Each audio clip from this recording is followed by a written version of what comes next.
एक छोटा सा उदाहरण पर्याप्त है। बहुत सारे ऐसे उदाहरण हैं जिसमें प्रयागराज का है, और वह समाजवादी पार्टी इसमें ज्यादा चर्चा कर रही थी कि नाविकों का शोषण हो रहा है, नाविकों को देखभाल नहीं की जा रही है। मैं एक नाविक परिवार की एक सक्सेस स्टोरी यहां पे बता रहा हूं। ये नाविक परिवार जिनके पास 130 नौकाएं थी, 45 दिनों की अवधि में इन लोगों ने शुद्ध बचत की है 30 करोड़ रुपए की। यानी एक नाव ने 45 दिनों में 23 लाख रुपए की बचत की है, कमाई की है। प्रतिदिन के अगर आप बजट उनकी बचत देखेंगे तो यह लगभग 50 से लेके 52,000 पर डे की उनकी इनकम थी एक नाव की। और इसमें मैं तो गया था 27 फरवरी को प्रयागराज में, और प्रयागराज में जाकर के हम लोगों ने, मैंने पहले मां गंगा के प्रति कृतज्ञता ज्ञापित की थी अपने सहयोगियों के साथ में। मां गंगा का पूजन किया था, सफाई भी की थी।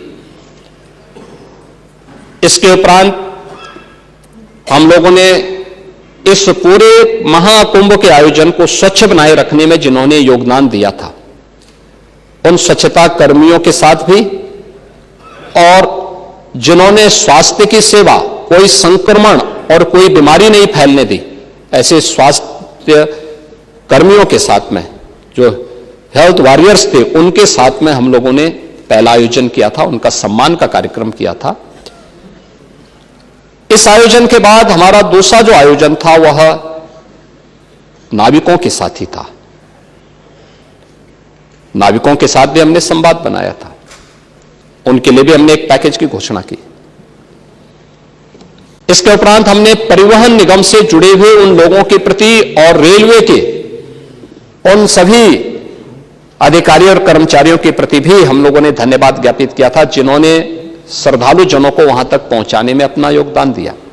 उनके साथ भी हम लोगों ने कार्यक्रम किया था। और इसके उपरांत हम लोगों ने चौथे कार्यक्रम में सुरक्षा और प्रशासन से जुड़े हुए लोगों के साथ भी हम लोगों ने एक कार्यक्रम आयोजित किया था, और उनके साथ भी बैठ करके हम लोगों ने सहभोज के साथ हम लोग बैठे थे। मैं, मेरे साथ दोनों डिप्टी सीएम भी थे, अन्य मंत्रीगण भी थे, अन्य वरिष्ठ अधिकारीगण भी थे। ये सभी आयोजन वहां पे हुए। लेकिन महाकुंभ का आयोजन उत्तर प्रदेश की इस सामर्थ्य को देश के सामने और देश की सामर्थ्य को दुनिया के सामने रखने में सफल हुआ। आपका कितना भी दुष्प्रचार था, लेकिन उन्होंने भारत की आस्था को कहीं डगमगा नहीं पाया। आप लगातार दुष्प्रचार करते रहे, और आप लोगों का यह सबसे बड़ा हथियार था।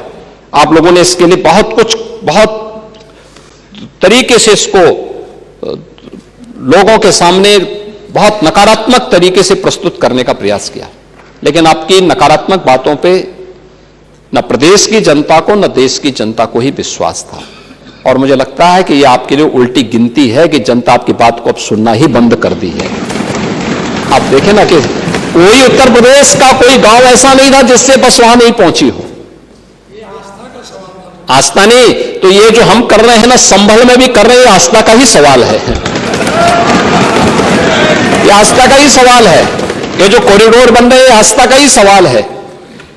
और उसी आस्था के सवाल के साथ जोड़ने के लिए ही सरकार ने इस आयोजन के साथ जोड़ करके, और ये जो 7,500 करोड़ रुपए खर्च किए थे, केवल कुंभ के आयोजन के लिए नहीं किए थे। हमारे लिए यह आयोजन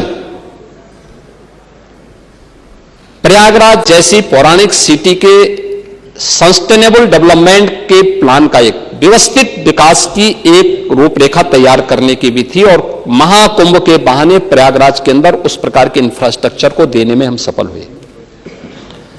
200 से अधिक सड़कों का चौड़ीकरण हुआ, 14 फ्लाईओवर बने, 9 अंडरपास बनाए गए, 12 कॉरिडोर बने, अक्षयवट कॉरिडोर,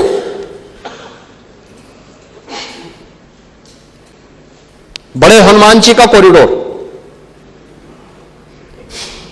सरस्वती कूप कॉरिडोर, पातालपुरी का कॉरिडोर, नागवासी की कॉरिडोर, महर्षि भारद्वाज कॉरिडोर, श्रृंगवेरपुर में भगवान राम और निषाद राज की गले मिलती हुई प्रतिमा के साथ साथ एक कॉरिडोर, जिस किले पे आप कब्जा करवा रहे थे, हमारी सरकार ने कॉरिडोर के रूप में विकसित करते हुए त्रेता युग की स्मृति को जीवंत करने का काम कराया। आपके लिए वोट बैंक था, हमारे लिए विरासत थी, बस अंतर यही है। और आस्था का सम्मान हम कर रहे हैं, इसलिए जनता हमारी बात सुन रही है। जनता को मालूम है कि आप केवल वोट बैंक के साथ खिलवाड़ करेंगे, वोट बैंक देखेंगे और जनता को धोखा देंगे, इसलिए जनता ने आपकी बात को अनसुना किया है और 27 में भी जनता जनार्दन यही करने जा रही है।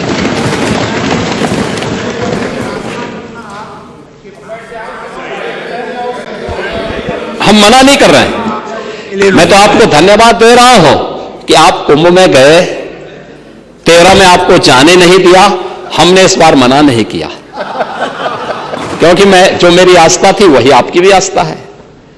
लेकिन चच्चू बहक गए, फिर खा गए गच्चा,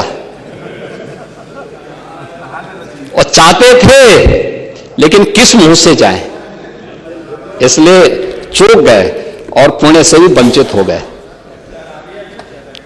महोदय, बजट की अपनी एक थीम होती है और 2025-26 के इस बजट को लेकर के जब मेरे सहयोगी वित्त मंत्री ने इस सदन में इस बजट को प्रस्तुत किया था, तो एक थीम के साथ प्रस्तुत किया था। यह हमारा सौभाग्य है कि आदरणीय प्रधानमंत्री जी के मार्गदर्शन में यह हमारी सरकार का 9वां आम बजट था, जिसको हमें इस सदन में प्रस्तुत करने का सौभाग्य प्राप्त हुआ है। और हर बजट अपनी एक निश्चित थीम के साथ आगे बढ़ा।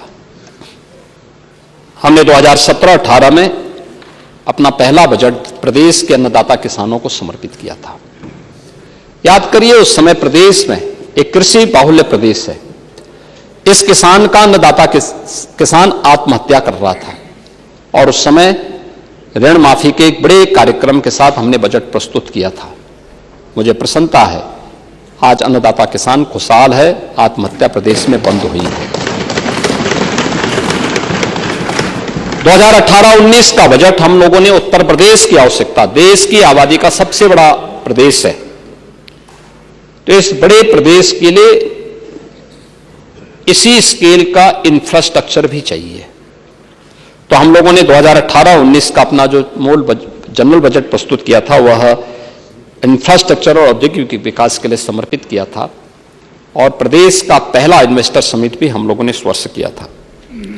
2019-20 का बजट हम लोगों ने मातृशक्ति, आधी आबादी को समर्पित किया था। मातृशक्ति के वंदन के लिए, उनके अभिनंदन के लिए मिशन शक्ति के कार्यक्रम को आगे बढ़ाते हुए बजट को महिला सशक्तिकरण को समर्पित किया था। 2020-21 का बजट हम लोगों ने अपने प्रदेश की युवा शक्ति को समर्पित किया था और 21-22 का बजट प्रदेश के स्वावलंबन से सशक्तिकरण की थीम पर आधारित था। 22-23 का बजट अंत्योदय से आत्मनिर्भरता के लक्ष्य को प्राप्त करने का था। 23-24 का बजट त्वरित सर्वसमावेशी और समग्र विकास के साथ साथ आत्मनिर्भर उत्तर प्रदेश की आधारशिला को रखने का। और 24-25 का हमारा बजट लोक मंगल को समर्पित करके राम राज्य की अवधारणा को जीवंत करने का बजट रहा है, क्योंकि अयोध्या में श्री राम जन्मभूमि पर प्रभु श्री राम लला के 500 वर्षों के बाद विराजमान होने की स्मृति को जीवंत बनाए रखने के लिए उस प्रकार के कार्यक्रम के साथ हमने जोड़ा था। और 25-26 का इस बजट को भी हम लोगों ने आदरणीय प्रधानमंत्री जी की ही प्रेरणा से अन्नदाता किसान, युवा, महिला और गरीब को समर्पित करते हुए इसको हमने थीम दी है वंचित को वरीयता। वंचित को वरीयता की इस थीम के साथ यह बजट यहां पे प्रस्तुत किया गया है। और इस बजट में अंत्योदय से उन्नत अर्थव्यवस्था तक ईज ऑफ लिविंग से ईज ऑफ डूइंग बिजनेस तक, कृषि से गरीब कल्याण तक, आस्था से आजीविका तक, शिक्षा से स्वावलंबन तक, संस्कृति से समृद्धि तक और महिला सशक्तिकरण के संकल्प को पूरी प्रतिबद्धता के साथ आगे बढ़ाते हुए एक विकसित उत्तर प्रदेश की आधारशिला को मजबूत करने के संकल्प के साथ इस बजट को लेकर के हम लोग लेके आए हैं। और जिस लोक कल्याण की एक एक पंक्ति को पढ़ करके हमारे नेता प्रतिपक्ष यहां पे कह रहे थे कि हमने लोक कल्याण पत्र में यह घोषणा की है। लोक कल्याण पत्र 5 वर्ष के लिए घोषित किया गया है, 5 वर्ष में उसको अचीव करना है। अभी हमारी सरकार के 3 वर्ष 25 मार्च को पूरे होने जा रहे हैं सेकेंड पार्ट के, और अभी हम लोगों ने 151 में से 38 घोषणाएं हम पूरी कर चुके हैं, 91 घोषणाएं हमारी गतिमान हैं और 22 घोषणाओं में से कुछ की घोषणा इस बजट में की गई है और कुछ घोषणाएं हमारे अगले बजट में होने जा रही हैं, जिन पर मैं भी चर्चा करने जा रहा हूं। तो हम लोग जो कहते हैं वो करके दिखाते हैं और जनता को यही विश्वास है, ये लोग जो कहेंगे वो करेंगे।